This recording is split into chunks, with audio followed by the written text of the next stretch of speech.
After the war, Vanderheide said he was most proud of the fact that post-war interviews and records showed the Ghost Army was never found out by the enemy, which he said was a remarkable testament to their stealth and ability to keep a secret. It had 11 officers and 285 enlisted men.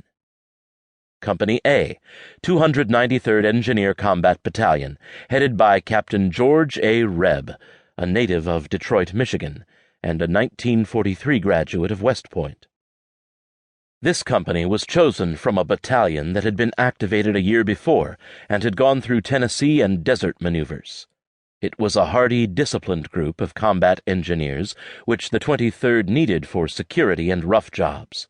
It was probably readers' favorite part of the Ghost Army because it was not as deeply engaged in deception as other units. Because of this, Rebb is one of the few officers who can say that readers showed a genuine liking for him and his men. It became the 406th Engineer Combat Company Special. It had 5 officers and 163 enlisted men. Among the combat and perimeter safety personnel was colorful and feisty Lieutenant Dick Syracuse, who was a legend in the Ghost Army, as the reader will find out later in this narrative, and still leads an active life as an attorney in New Rochelle, New York. The 3132nd Signal Service Company was headed by Major Charles R. Williams of Warsaw, Indiana. It was the only unit within the 23rd that was formed solely for the purpose of deception, and not adapted for it later. It was activated separately at the Army Experimental Station at Pine Camp, New York, in March 1944. It did not join the rest of the 23rd until August 1944, after D-Day in France. It had 8 officers and 137 enlisted men. Williams, who died in 1987, was one of the most popular officers. He was a graduate of St. John's Military Academy and Washington and Lee University. After the war, he became publisher of the Warsaw Times-Union, a daily newspaper in north-central Indiana. He came by his military prowess naturally. His grandfather was General Brevet Reuben Williams, who commanded the Indiana 12th Infantry Regiment during the Civil War.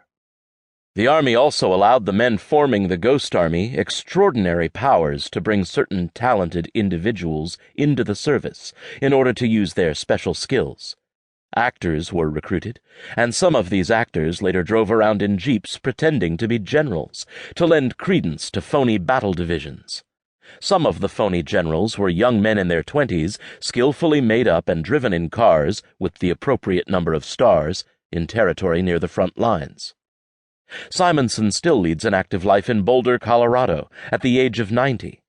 A West Pointer, Simonson was quarterback of his Valley City, North Dakota high school. He had been accepted to West Point from North Dakota, but was able to get in a year earlier, in 1930, through a political appointment by an Indiana congressman. Simonson planned several field problems based upon the simulated appearance, under various tactical conditions, of units ranging from division to corps. These problems were not particularly satisfying because it was hard to make the mental transition from real soldier to dummy troops, or Nazi bait, as some of the troops later called themselves. The results looked like so much window dressing with no place to go.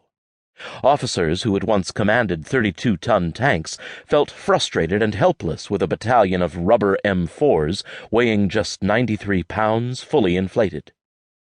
The adjustment from man of action to man of wile was most difficult at first. Few realized in those early days that one could spend just as much energy pretending to fight as actually fighting. But formation of the 23rd also was facilitated by the fact that no one knew much about how it was to approach its mission outside the limited experience in North Africa. For example, here is one officer's take on how it first got through to George Marshall. Lieutenant Colonel Merrick H. Truly, Executive Officer, Major Charles H. Yoakum, Signal Officer, and David H. Bridges flew to Washington to present the modified plan after urging by General Devers and the British. American Major Ralph Ingersoll also was an ardent promoter of the idea. The plan worked its way up the chain of command. After Marshall's okay and the approval of Secretary of War Stimson, it was eased through the War Department with practically no opposition, because no one knew